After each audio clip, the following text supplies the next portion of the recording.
Hello hi friends, नमस्कार। आप लोग को स्टडी हब्स में स्वागत है। इस वीडियो में हम बात करेंगे डिफरेंशिएशन या डिफरेंशिएशन सेक्शन का फर्स्ट वीडियो है, यानी फर्स्ट क्लास है, देख सकते हैं आप लोग। आज हम लोग इस वीडियो में मतलब समझेंगे डिफरेंशिएशन आखिर क्या है, डिफरेंशिएशन किया जाता है, किस टर्म का डिफरेंशिएशन किया जाता है और कैसे किया जाता है। डिफरेंशिएशन लिखने का तौर, जैसे डिफरेंशिएशन किस किस मतलब डिनोट किया जाता है, किस किस मतलब लेटर से किस किस लेटर में डिनोट किया जाता है और कैसे डिनोट किया जाता है। ठीक है, तो आइए सबसे पहले हम लोग क्या समझते हैं कि डिफरेंशिएशन आखिर किया कैसे जाता है और किसके लिए किया जाता है और उसके फल में क्या प्रोडक्ट मतलब निकलता है, तो समझते हैं। मान लीजिए कोई डिफरेंशिएशन किसी को मतलब डिफरेंशिएशन करने के लिए पहले तो आपको फंक्शन चाहिए। कोई भी फंक्शन हो सकता है। मान लीजिए हमारे पास फंक्शन हो सकता है x² + 3, ये हमारा फंक्शन हो गया। तो मान लीजिए इस टाइप का क्वेश्चन होगा, आप बोलेगा डिफरेंशिएट करने के लिए विथ रेस्पेक्ट टू एक्स के टर्म में, तो हमको ये हो गया हमारा x² + 3। इसी तरह और भी एग्जांपल हो सकते हैं, जैसे कि cos x, जैसे कि sin cos x², इसको ऐसे लिखते हैं। और मान लीजिए और भी एग्जांपल हो सकता है इसके लिए, sin x² tan x/2 tan 2x + 3, ये सब हमारे एग्जाम्पल हैं। या तो इस टाइप से दिया जाएगा और बोला जाएगा कि डिफरेंशिएट कीजिए विथ रेस्पेक्ट टू एक्स के टर्म में। ठीक है, तो हम लोग कैसे करते हैं, या तो आप लोगों को ऐसे दिया जाएगा तो हम लोग सॉल्व में लिखेंगे लेट y = मतलब एक क्वेश्चन हो गया। पहले तो हम लोग समझ लेते हैं, क्वेश्चन हो गया। एक और क्वेश्चन हो सकता है आपको, मान लीजिए y = दे सकते हैं लोग sec थीटा। ठीक है, मतलब ज़्यादातर तो x के टर्म में ही रहता है, तो हम लोग इसको x मान लेते हैं, sec x। ठीक है, y = 3x² + 3, ऐसे हो सकता है क्वेश्चन। तो y = दिया जाएगा तो हमको तो डायरेक्ट लिखेंगे गिवन डैट y = इतना। ठीक है, और लिखेंगे differentiate with respect to x we have, लिखकर आगे हल करने वाले हैं। ठीक है, तो सबसे पहले हम लोग एक समझ लेते हैं कि डिफरेंशिएट करने के टर्म में जो भी दिया रहता है उसको कैसे मतलब अरेंज करते हैं। ठीक है, तो मान लीजिए हमारा फंक्शन हो गया, अब इसको हम डिफरेंशिएट करने वाले हैं। तो डिफरेंशिएट करने से मतलब पहले हम लोग मान लीजिए जो भी फंक्शन हो, मान लीजिए ये वाला हम फंक्शन लेते हैं, इसको अगर हल करना होगा तो सब लेट y = क्या कर लेंगे, मतलब उतना बड़ा टर्म को तो पहले हम लोग कुछ मानेंगे छोटा टर्म में लाने के लिए, तो x² + 3 मान लीजिए। अब क्या लिखेंगे, differentiating with respect to x we have. अब इसको आप लोग शॉर्ट में लिखते हैं, तो डिफरेंशिएटिंग का डिफरेंशिएटिंग होता है और विथ का W और रेस्पेक्ट का R और टू का T, और यहाँ पे देते हैं और यहाँ लिखते एक्स वी हैव। इतना शॉर्ट में आप लोग लिख सकते हैं। ठीक है, ये आप लोग के समझने के लिए है कि कैसे मतलब हम लोग लिख सकते हैं। ठीक है, अब बात करते हैं हम कि डिफरेंशिएशन करते हैं तो कैसे मतलब उसको डिनोट कैसे करते हैं। जैसे माने हैं y = इतना, तो हम लोग लिख सकते हैं इसको डिफरेंशिएट का मतलब जो भी पार्ट होता है ऐसे लिखते हैं d/dx, और y है हमारा तो यहाँ पे y लिख लेंगे। ठीक है, ये हमारा हो जाएगा d/dx differentiate with respect to x, y को करना है। ठीक है, तो ऐसे हो गया हमारा। अब लिख सकते हैं इसको y1 भी लिखते हैं, बहुत बुक में देखिएगा y1 होता है, या इसी को y' से भी डिनोट किया जाता है। ठीक है, और इसके आगे अब क्या करते हैं, dy/dx है तो हम क्या करेंगे, पहले d/dx लिखेंगे, और जो y = जो फंक्शन है उसको यहाँ पे लिखेंगे, सॉरी x² लिए हैं, x² + 3 है। ठीक है, यहाँ लिख दिए। अब हम जानते हैं कि जो दो फंक्शन है यहाँ पे, एक है x और एक है कांस्टेंट, तो सबसे पहले हम लोग कुछ समझ लेते हैं। ठीक है, जैसे मान लीजिए हमारा कांस्टेंट टर्म भी है और x भी है, तो कुछ फार्मूला है इम्पोर्टेंट, उसको हम नोट आउट कर लेंगे, ठीक है। यहाँ पे होता है d/dx हो, ठीक है, और यहाँ पे x का पावर n हो, तो इसका होता है n x का पावर n-1। आप लोग क्वेश्चन इसमें का सॉल्व मतलब नोट कर सकते हैं इंट्रोडक्शन के तौर पर, ठीक है। ऐसे आप लोगों के लिए क्वेश्चन सॉल्व करने का तो थॉट है कि आप समझ लीजिए कि डिफ्रेंसिएशन होता कैसे है, ठीक है। तो एक d और d/dx x का पावर n हो तो इक्वल टू मतलब x का पावर n का डिफ्रेंसिएशन करते हैं तो n इंटू एक्स का पावर n-1 हो जाएगा, ठीक है। और d/dx और कोई कांस्टेंट हो, कांस्टेंट मतलब समझ सकते हैं कि x जो है x, यहाँ पे x का जो भी फंक्शन होगा, मतलब x का जो भी फंक्शन होगा उसका डिफरेंशिएशन हम करेंगे उसको रूल वाइज, ठीक है। अगर x के मतलब x के विदाउट जो भी मतलब होगा कांस्टेंट टर्म, जैसे 1 2 i और आयोटा हो गया, complex number a b c d वगैरह आएगा, तो उसको हम डायरेक्ट इसको लिख सकते हैं 0। ये हमारा हो गया कांस्टेंट का डिफरेंशिएशन 0 होता है ऑलवेज, ठीक है। अब बात करते हैं हम, जैसे कि ये वाला हमारा क्वेश्चन है तो इसके आगे क्या होगा, तो लिखेंगे यहाँ पे d/dx और x² प्लस 3। ये हमारा क्वेश्चन था। तो ये x का पावर n पर है, ठीक है। जैसे कि इसको अलग कीजिएगा तो d/dx x², ठीक है, प्लस d/dx 3, ठीक है। जैसे कि इसको आप लोग आगे करते हैं तो क्या हो जाएगा, x का पावर n वाला है तो इसको क्या करेंगे 2x का पावर 2-1, इसका हो जाएगा प्लस 0, इसका कांस्टेंट है तो ये क्या हो जाएगा हमारे पास 2x का पावर 1, तो x हो जाएगा प्लस 0 तो नहीं लिखेंगे, ये हमारा आंसर हो जाएगा, ठीक है। और एक बात और बता दूं इसमें कि आप लोग जैसे देखे हैं यहाँ पे ये वाला टर्म, तो इसको हम लोग कैसे सॉल्व करते हैं, ठीक है। जैसे मान लीजिए कि हमारा डिफरेंशिएशन यहाँ पे d/dx दिया हुआ है और u भी मान लीजिए u प्लस हो और माइनस भी हो और v हो। u भी वैसा मतलब फंक्शन है जिसमें फंक्शन u इक्वल टू हो सकता है फंक्शन ऑफ x, हो सकता नहीं है फंक्शन ऑफ x ही है। u और v का मान जो भी होगा, मतलब मान लीजिए u यहाँ पे है और v है, तो यहाँ पे हम जैसे एग्जांपल में यहाँ पे आप देख सकते हैं बहुत सारा लिखे हुए हैं, जैसे इसको u मान लीजिए और इसको v मान लीजिए, ठीक है। तो ये हमारा फंक्शन हो गया जैसे x में ऑलरेडी था, देख सकते हैं आप लोग, तो उसी को हम लोग यहाँ पे u v मान लिए हैं। तो यह जो होता है इसका डिफ्रेंशिएशन du/dx लिख सकते हैं और प्लस माइनस dv/dx, इसको मतलब अलग अलग डिफ्रेंशिएट कर सकते हैं, ठीक है। आई होप कि ये आप लोग को समझ में आया होगा। अब बात करते हैं नेक्स्ट क्वेश्चन के बारे में, ठीक है। जैसे कि हमारे y बराबर क्या दिया हुआ था, जैसे एक एग्जांपल और ले लेते हैं, उसमें से cos x दिया हुआ था।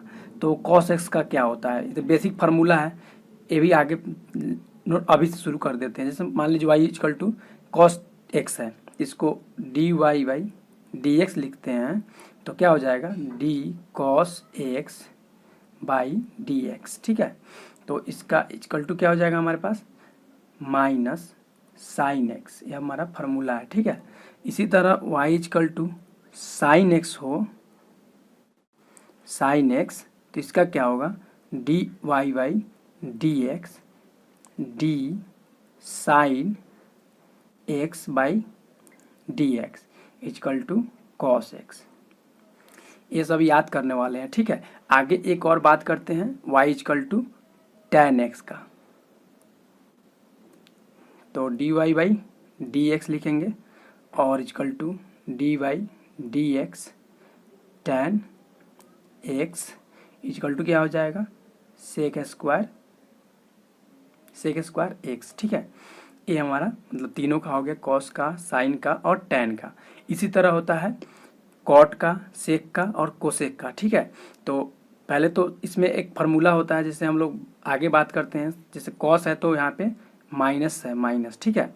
जैसे cos का उल्टा साइन, साइन का उल्टा cos, लेकिन यहाँ पे साइन है तो उसका cos प्लस में आएगा, tan है तो sec। इसको याद करने का सिंपल तरीका है, जैसे कि हम लोग जानते हैं, जानिएगा इस वीडियो में। y इक्वल टू अगर हम लोग नेक्स्ट में बात करते हैं, जैसे कि हम बता रहे हैं y equal to cot x रखिएगा तो इसको dy/dx कर रहे हैं हम लोग, तो इसका जो मान आएगा d cot x by d x, इसका जो वैल्यू होता है वो हमारा होता है माइनस कोसेक स्क्वायर एक्स।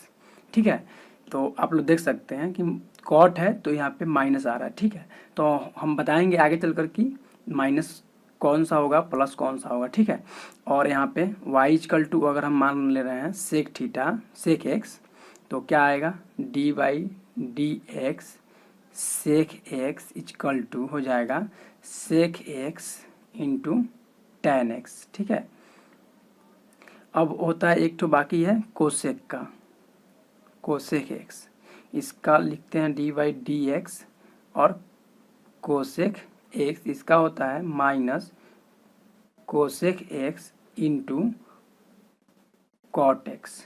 ठीक है, ये हमारा फार्मूला हो गया।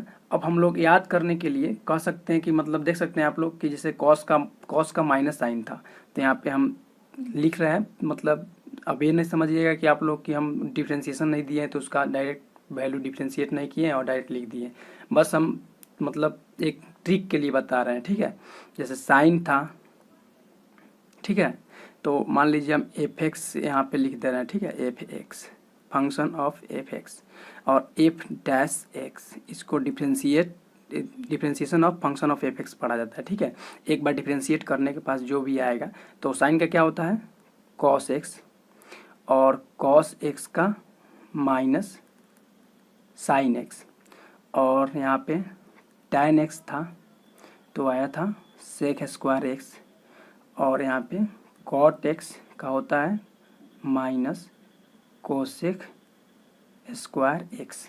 ठीक है, अब एक था सेक एक्स का होता है sec x into tan x. ठीक है, और एक बच जाता है हमारे पास कोसेक एक्स, इसका होता है minus cosec x into cot x.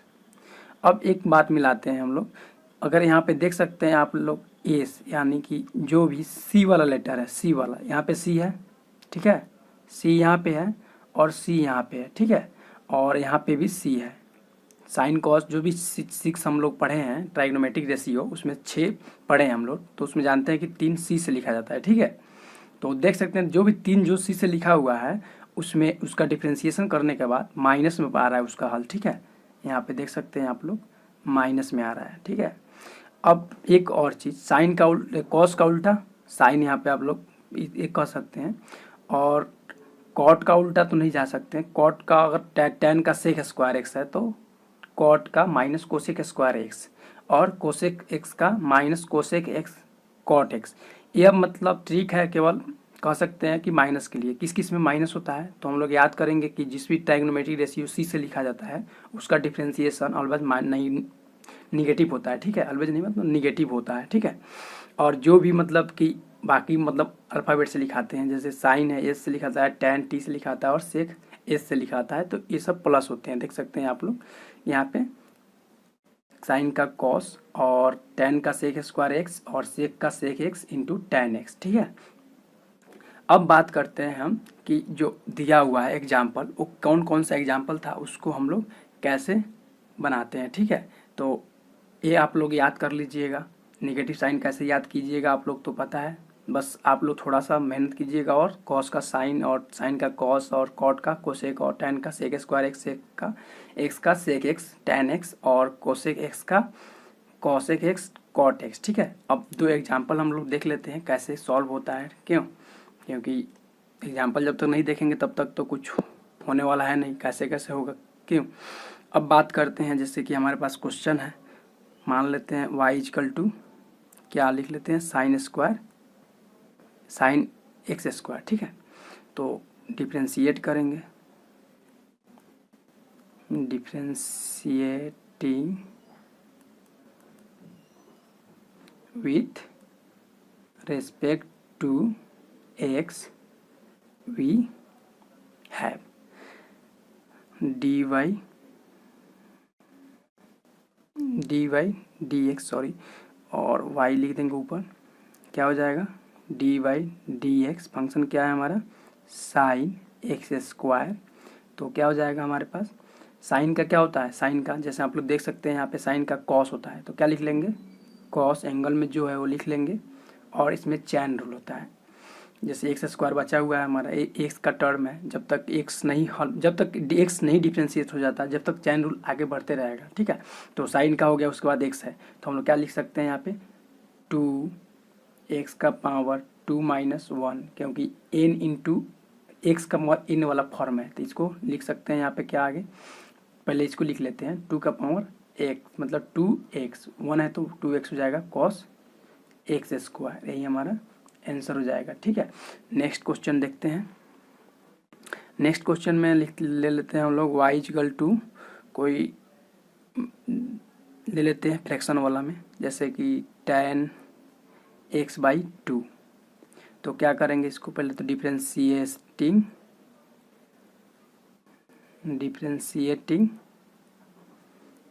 With respect to x we have, ये हमारा हो गया। अब बात करते हैं इसको कैसे, dy dx, y हो गया यहाँ पे dy dx, और यहाँ पे tan x/2। तो सेम tan का क्या होता है, पूछ करके देखिए, चाहे हम देख लेते हैं। यहाँ पे tan का सेक होता है, तो यहाँ पे भी tan का सेक स्क्वायर x/2। अब जैसे कि चैन रूल चलता है इसमें, तो चैन रूल यहाँ पे देख सकते हैं x/2 है, तो x/2 का क्या हो जाएगा, तो 1/2 तो हम बाहर कॉमन ले लेंगे, और x का क्या होगा, यहाँ पे लिखेंगे पावर 1 है तो 1, x का पावर 1-1, ठीक है। तो क्या हो जाएगा, 1 इंटू एक्स का पावर 0, 1 हो जाएगा, सेक स्क्वायर x/2, फाइनली क्या हो जाएगा, सेक स्क्वायर x/2, ठीक है, x/2 हो जाएगा, यही हमारा आंसर हो गया। आई होप कि ये वीडियो आप लोग को ज़्यादा अच्छा लगा होगा, डिफ्रेंशिएशन कैसे होता है, कैसे बनता है, कैसे फाइंड किया जाता है, किस किस इक्वेशन के लिए फाइंड किया जाता है, समझे होंगे। ये तो वीडियो मतलब कर सकते हैं कि डिफ्रेंशिएशन का फर्स्ट क्लास की तरह होगा, नॉर्मल था, ज़्यादा हार्ड नहीं लगा होगा। अगर आप लोगों को डिफ्रेंशिएशन में कहीं भी इस प्रकार इस लेवल में आप लोगों को कहीं भी दिक्कत हो, तो प्लीज़ कमेंट कीजिए, सजेशन दीजिए कि कैसे डील किया जाएगा। तो आप लोग कमेंट कर सकते हैं, और सलाह के तौर पर भी सलाह दे सकते हैं कि कौन सा टॉपिक आप लोग पढ़ना चाहते हैं। और वीडियो ये अच्छा लगा हो तो प्लीज़ लाइक ज़रूर कीजिएगा, और शेयर ज़रूर कीजिए अपने दोस्तों के पास, और चैनल को सब्सक्राइब कर दीजिए। आपका सपोर्ट रहेगा चैनल पे, तो इस प्रकार का वीडियो आते रहेंगे। फिर मिलते हैं इसके नेक्स्ट क्लास में, तब तक के लिए जय हिंद।